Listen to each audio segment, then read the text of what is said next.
And there, I think we should be live.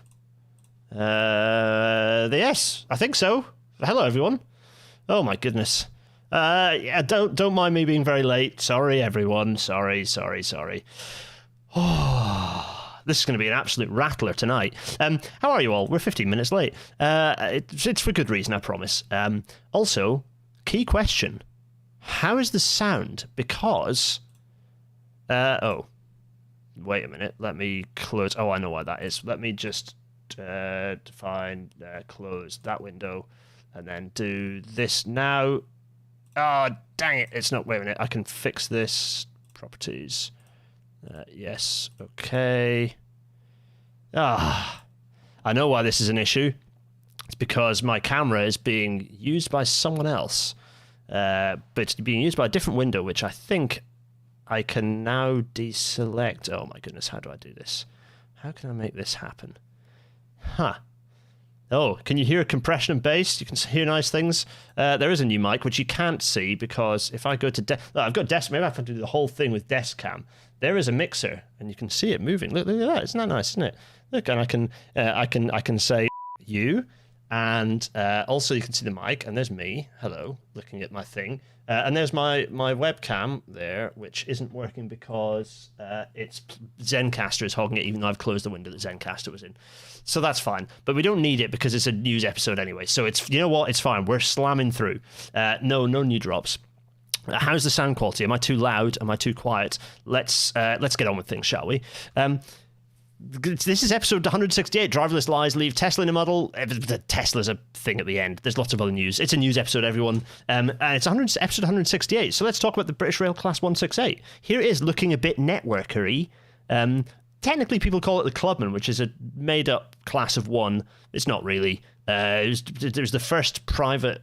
it's the first post-Railways Act procured train by a private train operating company, and it looks a bit networkery, and then they created a new one that had the Turbostar nose, which is pretty much identical to Turbostar. There we are, there's the 168 anyway.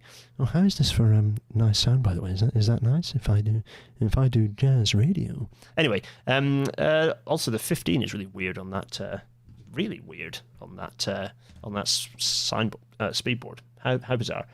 Anyway, without further ado, oh my goodness, let's go. Welcome to tonight's Rail Hour, everyone.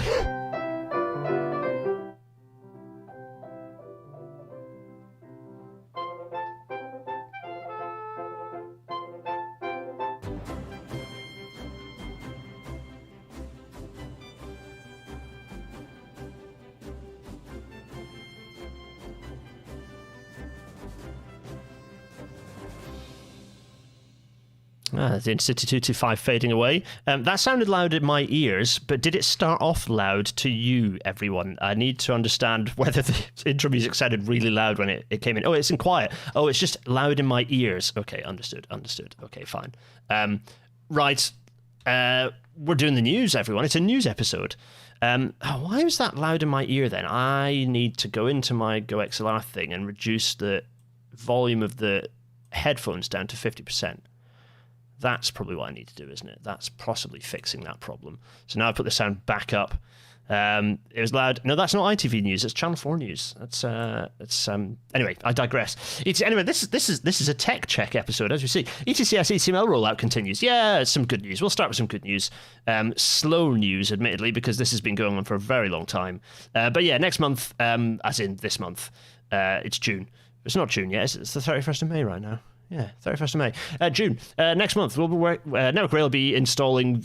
They'll be doing some possessions for a few weekends, putting in more physical stuff to get ETCS working on bits of the East Coast Main Line. Good, fine. The long road to... It's just a nice photo of the inside of a cab simulator for a Class 800 here.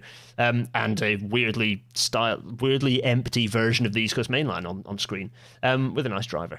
Anyway, I digress. Here is a nice picture of the cab, and you can see kind of what's going on, and it's going to be ETCS magic happening, which is exciting. The WTP episode was not my tech check, no, because I didn't have soundboard. I was just pumping in my mic, which is different. Although the current volume my mic is set to, which is maybe a little. It's about where basically Alice told me to put it at this level, and interesting enough, showing how good Alice's podcast ear is, pretty much is exactly where the sound level used to be on when I used my old Blue Yeti, which is next to me still. I don't know what I'm going to do with that later. Probably use it for live shows and stuff. Anyway. Onwards. Edinburgh Tram extension has opened. Here we are. At last. I mean, I put extension in brackets, in inverted commas rather, because this is actually just they've opened the original. They've opened what the tram network was supposed to look, or the tram line was originally supposed to look like. But it is good because there's a lot. The good thing about trams, it means a lot of. There's a lot of there's some pop filter. Interesting. Okay, noted. It's because I'm talking into the mic. If I talk away from the mic, if I kind of look sideways, then that problem isn't probably less of an issue. Thanks, Jarrett AO. Yes, some sound playing to do. Anyway, trams to New Haven. It's good. Trams are good because it often means lots of good public realm works and getting rid of cars, which has happened for the most part positively along Leith Walk. I actually submitted a very detailed consultation response to the route down to underground rail engineering actually back in the day. And they actually incorporated quite a few things I proposed, which is nice. Some interesting changes that they did there. I think the public realm is better now on Leith Walk than it was. Staying in Scotland, Borders continuation. The campaign for Borders Rail is here snagging John Lamont, the local Conservative MP. Somewhat of an irony here, saying that he's going to keep working hard to ensure the Borders Rail is extended. Well, will you, John Lamont? Because I'm pretty sure you opposed the original opening of the extension of the Borders, or opening of the Borders Railway. But anyway, still, Borders Rail continuation still very much floating around on the cards. Keep your eyes peeled, watch this space, etc. for the stuff going on there.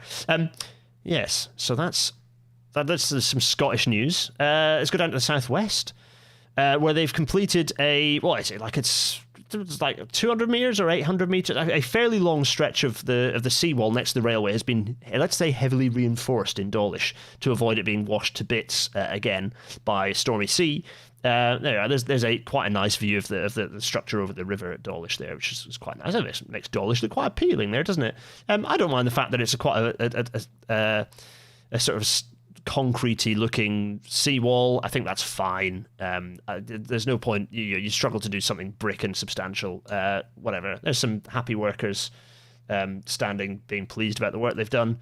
And there's another view kind of showing the length of this physical work. Now, there's a lot of work on here. They've had to protect the station. It kind of continues on further, right the way to the end. It's kind of the whole of this bay, really, and onwards further. And then the cliffs, of course, then have had work further up as well. So there's a lot going on.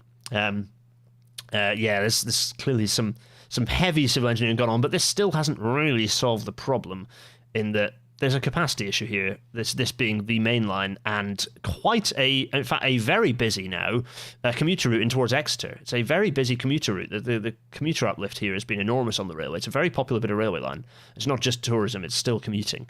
Anyway, yes. So, Red and Green Bark here in Rail Alphabet 2, Britain's 2,575th railway station has opened as the current total. You can see it's a stupid name because there's already a station called Green Park. They could have called it like Pingewood or Reading Lakes because it's next to a bunch of big lakes. But we have a special correspondent. Michael C is in the chat. There we are, Michael C. Good, I'm glad you're in the chat. We have a good correspondent. Michael C has gone out and spotted what this station looks like. So hopefully the audio works nicely on this. Michael, tell us what's going on. All right, this is the Rail Natter segment that I'm doing for some reason because I feel like it, basically, and hopefully Gareth will edit it in. I'm at Reading Green Park. Hooray! The newest station in Britain. As you're all well aware, it's not often we get a good news story when it comes to British Railways, but today is one. Saturday, 27th of May, brand new station at Reading Green Park to serve a big old housing development round the corner. So what can I say about the station itself? Well, it's located next to a very nice housing development, which actually feels quite a lot like Florida, but with the advantage of not being in Florida and therefore not run by fascists. The station itself has bus stops, bike parking and a station building, which pleasingly has an actual ticket desk, which is nice given we're in an age where they're potentially being threatened with closure. Past the gate line, you'll find some toilets, and inside the station, it's a fairly standard affair with 2 platforms, a footbridge, and some canopies, all fully accessible, of course. Also, it looks like some of the signs use rail alphabet, but perhaps not all.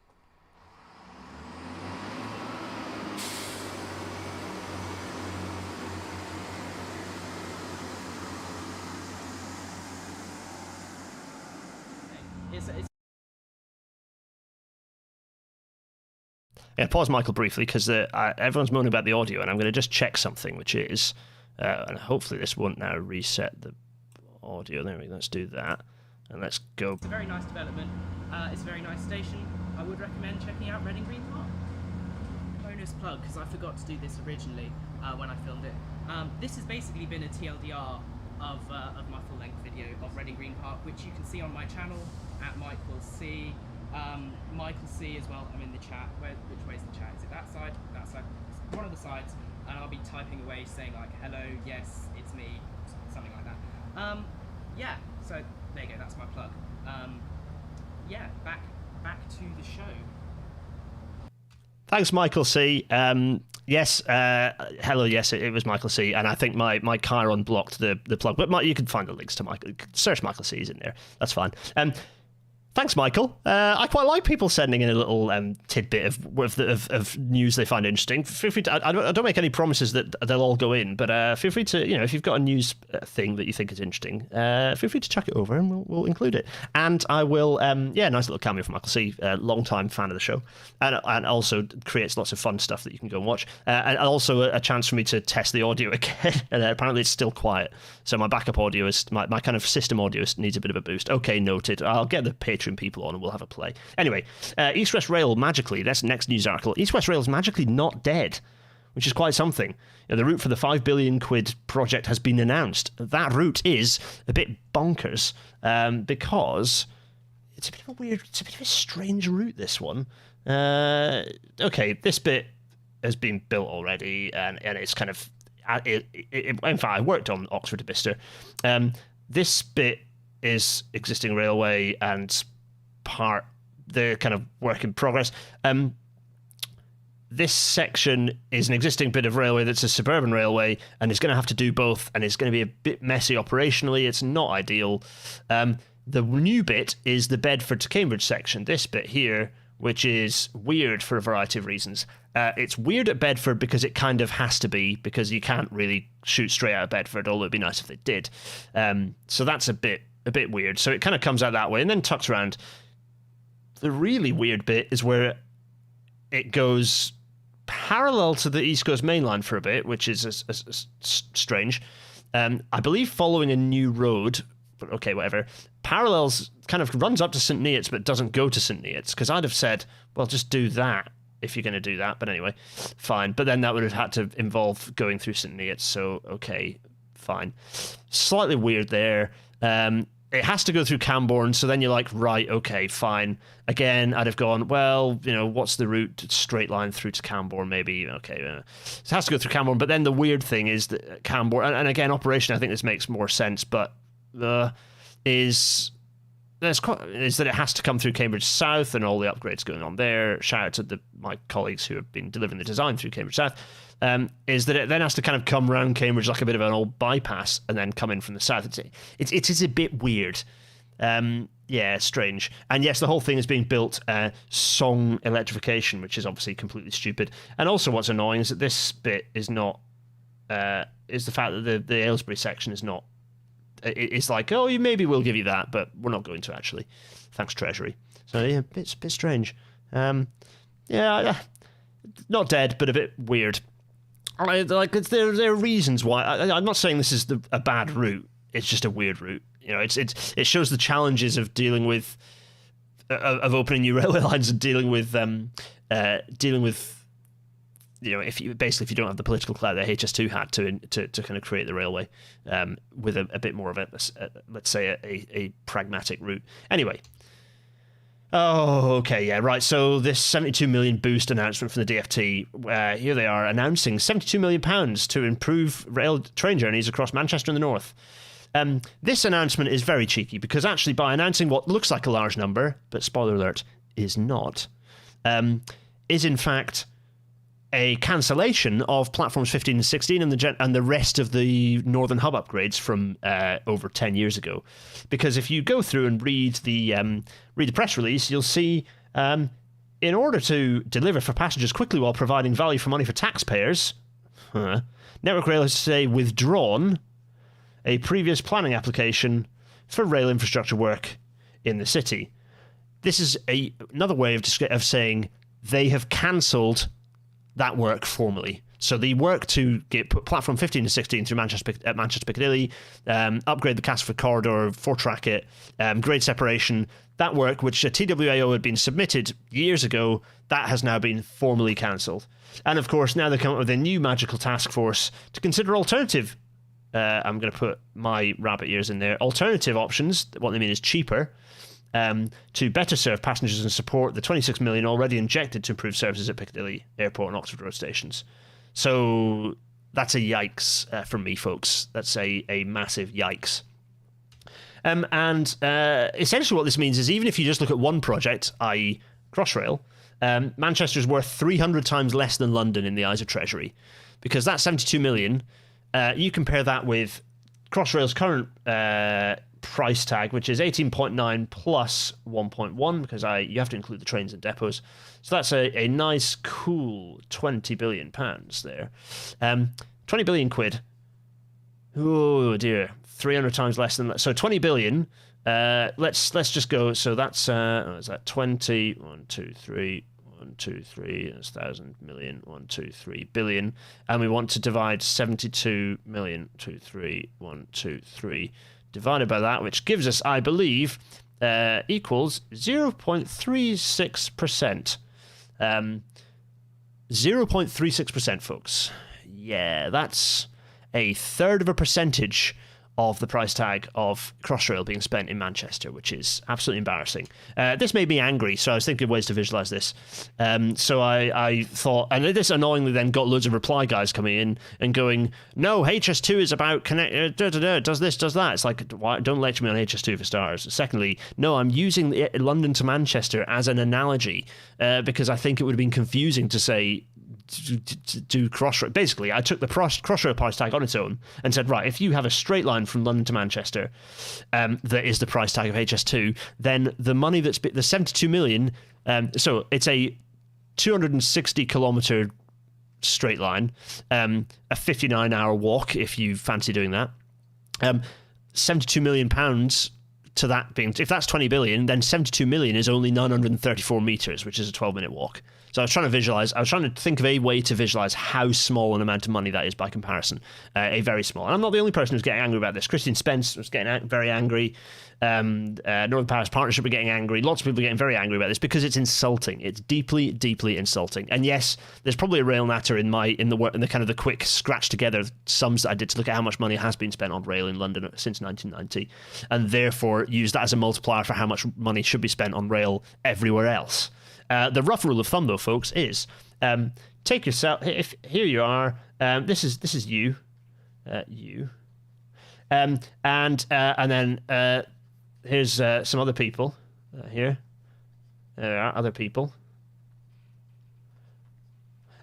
If you want to work out how much you and the other people should be getting spent on rail, so if there's, say, lots and lots and lots of you, lots and lots of people, there we are, all these people, happy people, all these people, multiply by £5,000 per head, and that gives you the total amount that you should be getting spent in your, I don't know, village, town, city, region, country. That's how much you should be getting spent on you per head to get that London level of spend, and that is how it should work, folks. A lot of other reply guys came and said, "Well, actually, I think you'll find that more dense population in London or this and that." It's like no. Those are irrelevance, absolute irrelevances.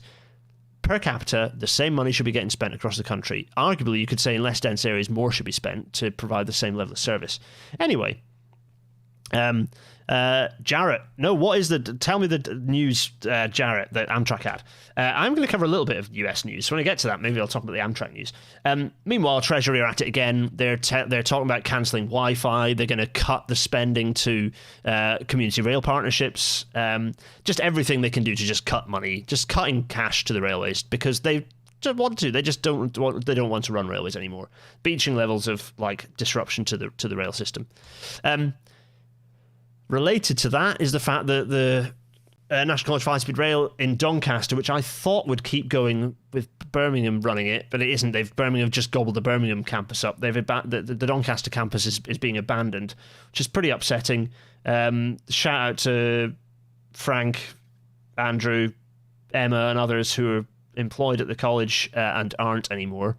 Pretty upsetting. 170 students, that's a decent number. I mean, it's not enough to keep the thing sustained. There's all sorts of reasons why this college has gone down. It was managed dreadfully, but most of the reasons are because there is absolutely zero, completely zero, just zero long-term strategy for rail. Sorry, I'm reading the message that Jared just sent me.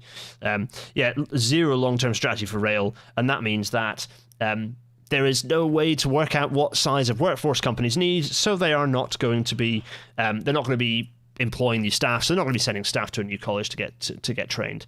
Very frustrating. Yes. So Deirdre is pointing out that there's a tool that Tom Forth released this week to work out what money should be spent in places. Thanks, Deirdre. Deirdre, remind me to continue our chats that we were having on episode organising. Right. Well, there's a big... it's a big Amtrak announcement. Fine. Anyway, so the college was great, and it's really upsetting that it's just being binned off. And there's a good chance that it'll just sit empty for a while because no one will want it, and then it'll get flattened, which is just pathetic. I don't know I've got a load of stuff still in there, actually. Probably got like 30 or 40 quid's worth of stationery and a couple of bits lent to Hornby track in there that are mine. I never got around to collecting again. Maybe I should.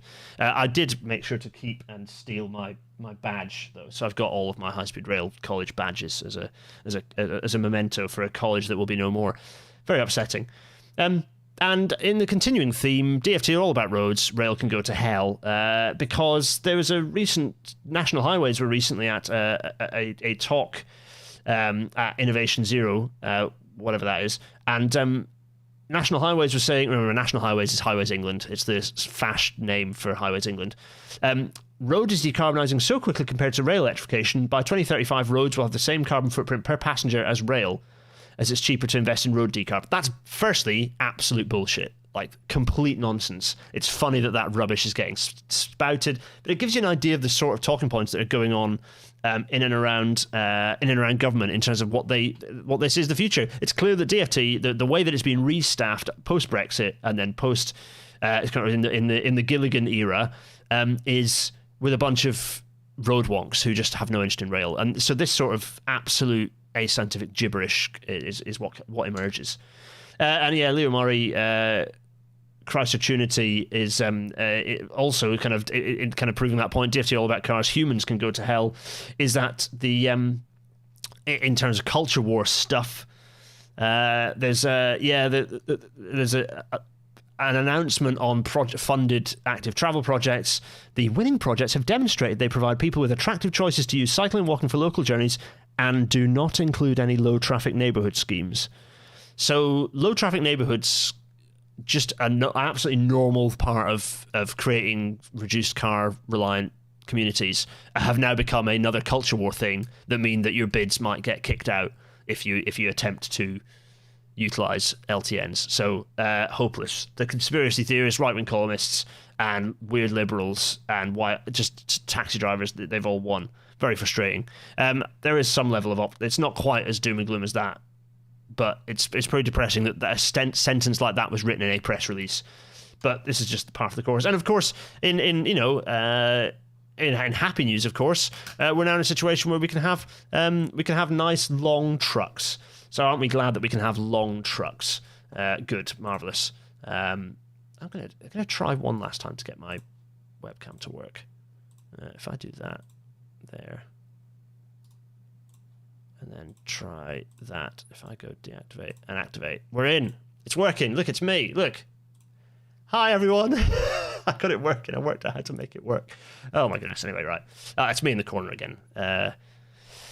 Yes, they're going to introduce longer lorries, and it's just this absolute this is the kind of treasury brain nonsense that you're getting. It's like the idea that it provides a boost for the economy. Well, no, because it will result in more being moved by road, which is bad for the economy. Reducing carbon dioxide emissions?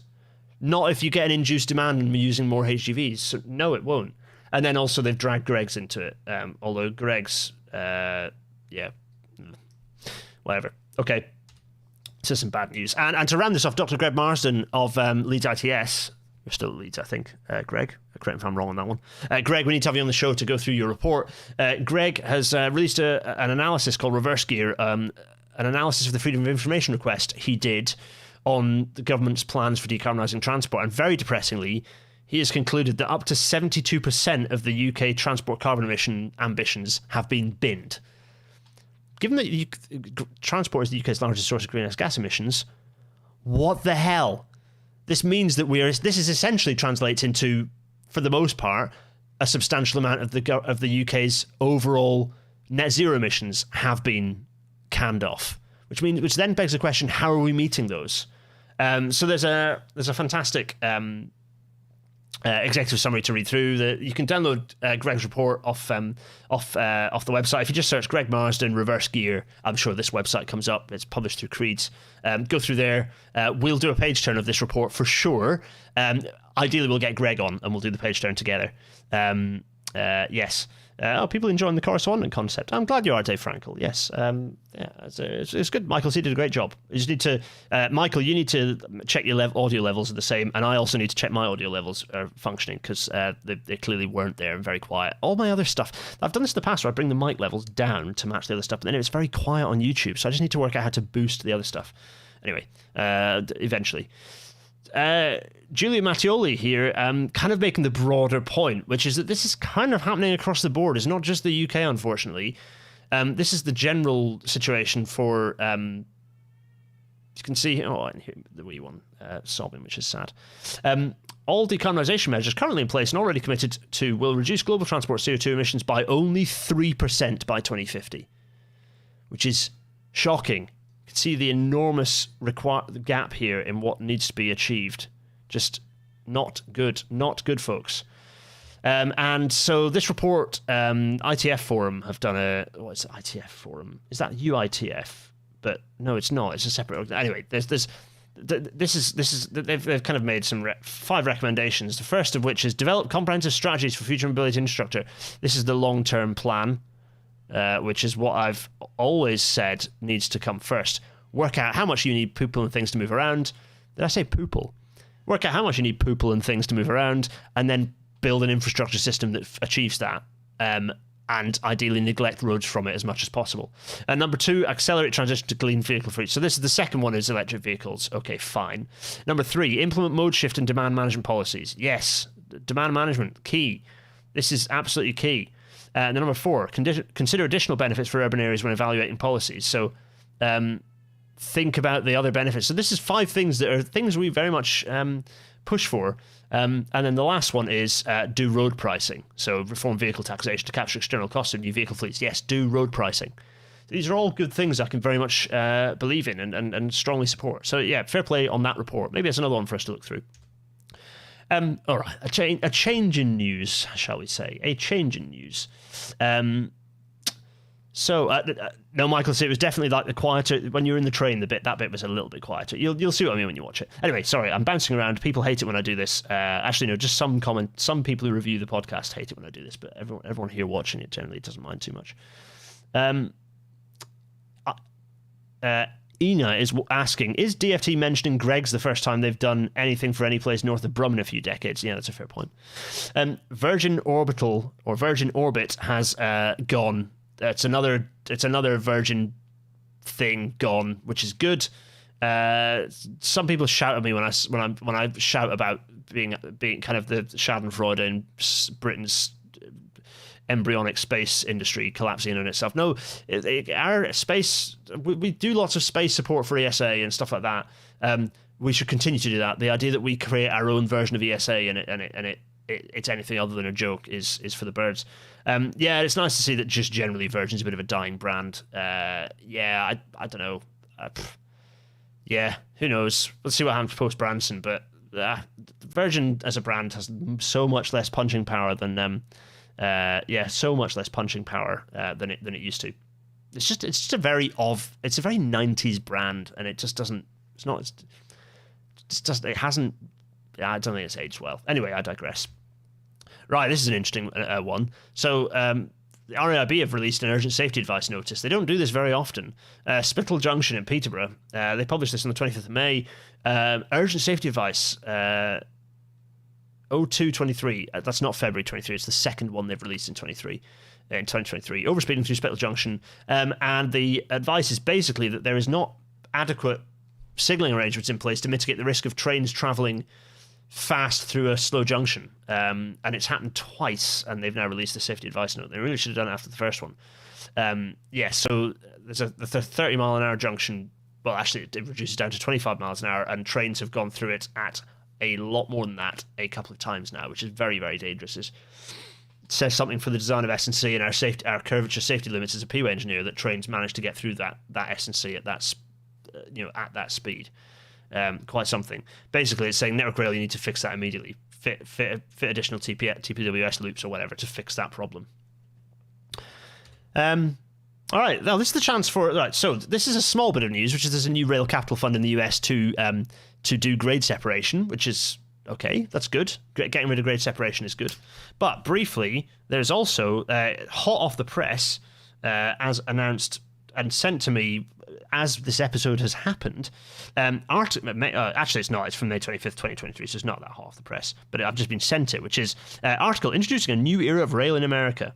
The following article got by Amtrak Executive Vice President, Capital Delivery. Let's go big face for this one. It's me in big face, and here we have the thing that I'm looking at on my phone. Basically, it's, what is this? I think it's an announcement of lots of cash. I think that's the big capital delivery team, lots of capital projects, Gateway program, B&P tunnel replacement program, Susquehanna River bridge replacement, Chicago Hub improvement program, new trains, so new Acela, new Amtrak Aero, with an interesting kind of livery type situation going on. New long distance trains, fine, that'll be good, because you're running a lot of old cars everywhere. New locos, fine. Nothing about electrification, I notice. NEC station upgrades and expansions.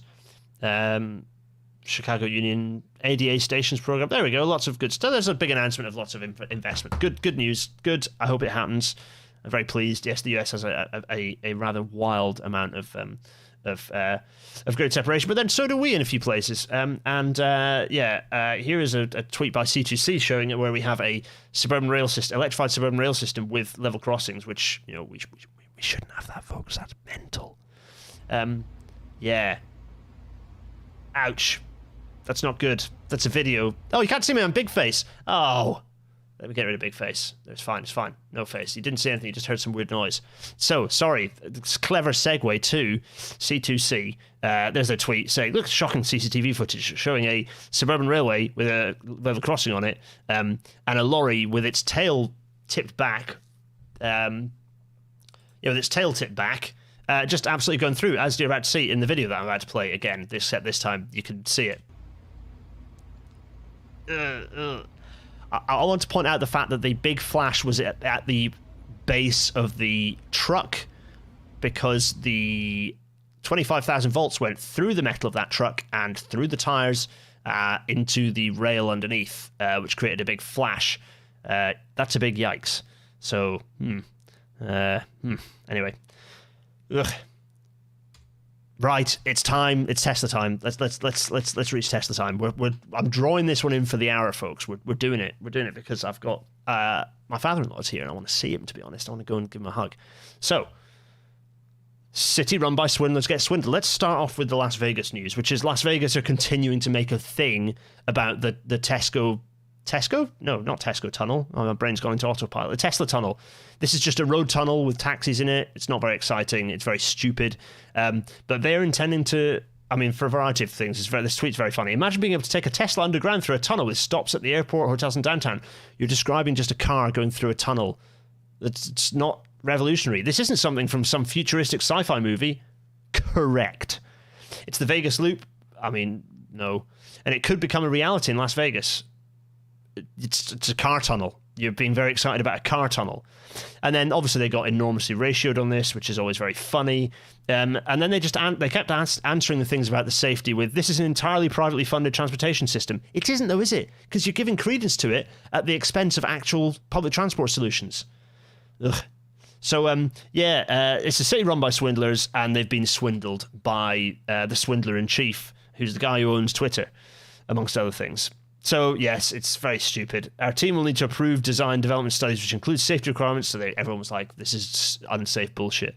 As mentioned in the video, this provides another transportation option for residents and visitors, which includes mobility in Las Vegas. No, it doesn't. It's just a lane of traffic. You're just creating another lane of traffic. And it literally is traffic. It's queues. It's rubbish. It's absolute rubbish. It's hilarious that anyone thinks this is good. Credulous idiots think this is good. No one else should.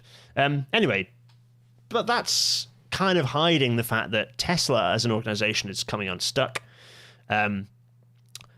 Tesla, I mean, this is not that big a deal in terms of a lawsuit, but this lawsuit is Tesla's been accused of fraud, false advertising of autopilot technology, which is, yes, I mean, this is the case for all driverless technology, but certainly the case of autopilot. Drivers are suing electric car manufacturer Tesla, accusing the company of deceiving consumers about the ability of its autopilot system, which is sold for thousands of dollars as an add-on to its cars. Big class action lawsuit filed in California. Every year since 2016, the promise has been that this is going to be fully self-driving, fully autonomous, and it's just around the corner. Obviously, that's absolute rubbish, as we know. And the point is that, the lawsuit points to several statements about Tesla's advanced driver assistance systems, the 2016 video where they show basically the video is faked. Tesla employees made the video later revealed that the car in the video had significant assistance from commercial mapping software not available to Tesla customers, and that the car still performed poorly and even ran into a fence during filming.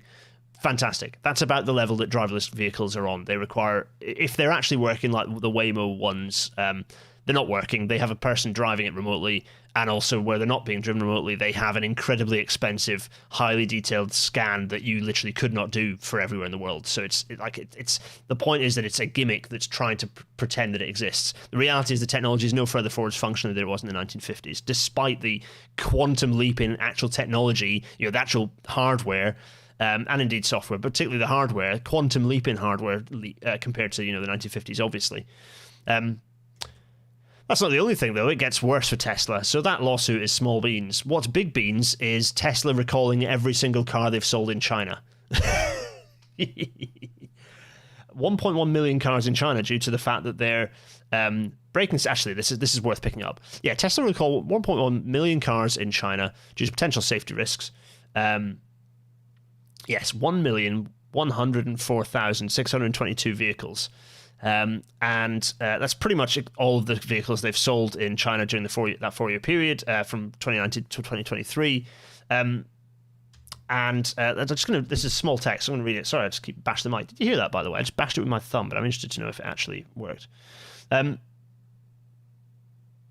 He's claimed the statements he made were AI deepfakes. Oh, he's just trying to... anyway, they're not.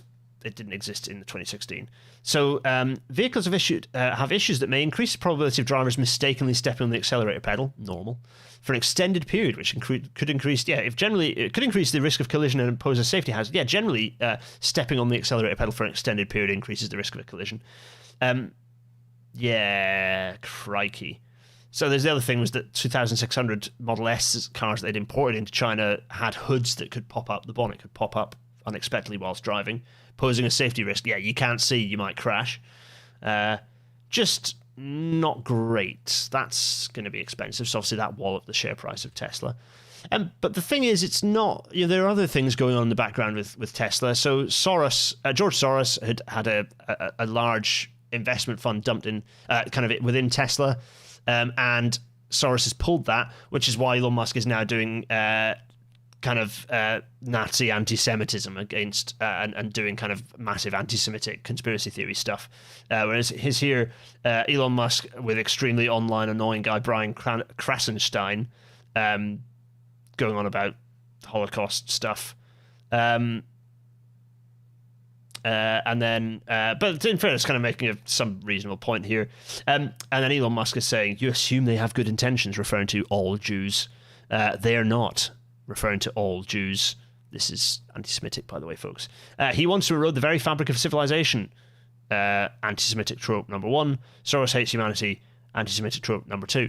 Yeah, classic stuff. Elon Musk is a white supremacist. He is a bad person. You should not stan him. He's bad.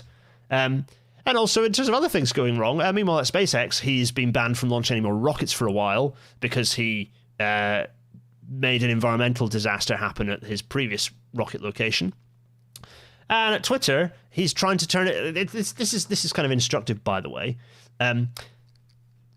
He's trying to turn Twitter... He's changed the name of the company that runs Twitter, the holding company for Twitter, into X.com, right? The reason for this being, his whole life is just beef. It's just beef. He is just he is the world's most butthurt guy. And he wants to have XCOM work again. Because don't forget, he didn't invent PayPal, he just bought into it. The X was his idea, and that kind of thing got ripped up. Like, he just wants to make this one thing that didn't actually work at the time work now. He's just a butthurt loser who has a lot of money, and so everyone says yes to him all around him. Calamitous. Oh, anyway. How are we doing? 1957. Of course, the big picture stuff is when it comes back, let's pull it back to transport, shall we? As we will talk about next episode, by the way, lithium batteries are not the future despite the DFT's hopes. We know this stuff. We know that so there's another US study, and there have been lots of these. They find electric vehicle reliance must be reduced. A study from the University of California has found that lithium mining presents an environmental danger. That's not news. And the electric vehicle size must be reduced. Also not news, but fine. But there are a few interesting kind of points picked up here. Large-scale mining entails social environmental harm. Fine, that's not radical. But it increases drought intensity and reduces biodiversity. Okay, fine. This is the interesting one. In the US specifically, 79% of known lithium deposits sit within 35 miles of Native American reservations. Here we go. We're talking about the geopolitical nastiness of lithium mining, and that mining operations are often begun without obtaining the permission of the indigenous people in the area. Yes, that's right. So lithium mining really is like one of the front lines in new colonialism. So yeah, clearly environmental and social issues regarding mining. This is the case outside of the US as well, South America particularly, but also in Europe. We're seeing huge holes being created for lithium mines, and then the fact that this is there's an enormous water shortage happening on our little planet, getting worse and worse. And the point is that lithium mining basically requires an enormous amount of water, which is very bad news. So lithium mining is bad. It is not the future. We need to stop having lithium mines, and we need to stop relying on lithium batteries. They are bad news. Very, very bad news. So, what else is there to say? Well, that's the news, folks. I've roared through this. We're going a minute late because, but I denied you 15 minutes of rail now, didn't I? So let's get rid of my face and let's tell you about. Oh, actually, you know what? Let's quickly look at the chat briefly before we do that. There's some chat going on. Is our man driverless Forth Bridge bus got anything to do with Tesla? No. Yeah. Deirdre is saying, especially as Tesla have tried to do automated driving on the cheap in terms of sensing. Yeah, they kind of got rid of all the LiDAR stuff and they're just going off cameras, which is why they're so far behind. The number of actual sensors needed to be mounted on a vehicle to do auto driving safely is huge. Pointing out that the stuff that, the driver aids with this technology is fine, but there's a huge, enormous leap from doing things like parallel automatic parking, lane assist, to collision avoidance, to driving a vehicle entirely. Like, there's just an incomprehensible difference in sort of complexity there. Oh, anyway. So, Gareth's asking lithium questions, not me, Gareth. Gareth in the chat. There's so much Yeah, there's so much. There's lots of chat going on. So much to think. I'm addled because I've had 2 nights of very bad sleep, so I'm going to get rid of my face and tell you all, thank you for watching, lovelies. Sorry I was late, but I promise it should be worth it for a fun episode of everyone's favourite Engineering Disasters podcast. Listen to this podcast if you do, and if you do listen to it, rather, thanks for doing that. That's lovely of you. Yeah, it's very popular in audio-only form. Lots of listeners. I get several hundred people listening at any given day. There are 200 or 300 people listening to Railnatter, which is bonkers. And thanks for doing that. Please do put a star on the podcast if you listen to it. That's nice. You don't have to write a review, but just do a little star. That'd be very kind of you. Patreon.com/GarethDennis, GarethDennis.co.uk/merch, PayPal.me/GarethDennis, and GarethDennis.co.uk/Discord for, respectively, the Patreon, where you can support Railnatter to continue to happen. The merchandise, the Teespring website, where you can get merchandise, including soon-to-be-restored the Railnatter Not a Metro sorter, but also there's loads of other stuff in there. Thanks for all of you who've... I've not gone in and checked, actually, but the last time I checked, loads of people have bought stuff. The money that you buy for the LGBT, basically for the pro-trans, trans rights merch, that money will go to York LGBT Forum. PayPal.me/GarethDennis is where you can throw abuse and coins at me. And of course, the Discord server, where all the chatter continues ad infinitum, making everyone very happy. Next episode, we are having Thea Riofrancos is joining us. I think possibly Professor. I should check that. But Thea Riofrancos is joining us, which is very cool, talking about this very thing, achieving zero emissions with more mobility and less mining. How do we do it with less mining? That's episode 169. Nice. So I'm very much looking forward to that. First guest in ages. I will make sure to get the... actually, I'll show you what... let's go to secondary face again. Let's go desk cam. So here... there we are. This is the slider. So there's me. I'm not going to touch that one. This is the Skype. So this will be where the guest volume is. So it means I can make the guest silent during the intro credits. Also, eventually, when we have music, this is a green slider for Spotify when we have music back for An Engineer Plays. So that's exciting, isn't it? And then obviously I can mute things. And then if I get really angry, then I can use the beeper as well, which is fun. Anyway, I digress. Everyone, I'm late to go and spend time with my lovely family, so I'm going to go and do that. But everyone... it's been a pleasure. Sorry I was late. That was an absolute fly-through, but hopefully a bit of a quick, high-speed catch-up for everyone. That's a podcast. Everyone. With video, of course. Everyone. Thank you so much for watching. Thanks for listening. Thanks to Michael C for joining us in a little cameo. I enjoyed that. If you've got little bits of interesting news, I don't want you to waste your time, so run it by me first. But I like the from our correspondent segments. That's fun in the news. That could be fun. So chuck your suggestions to me, particularly if you're a Patreon person. I don't know whether I will make it a Patreon exclusive thing, but anyway, whatever. Discord server at me. We can chat. Everyone. I'm waving vigorously. Also Twitter, of course. I'm waving vigorously. Cheerio, everyone. Cheerio.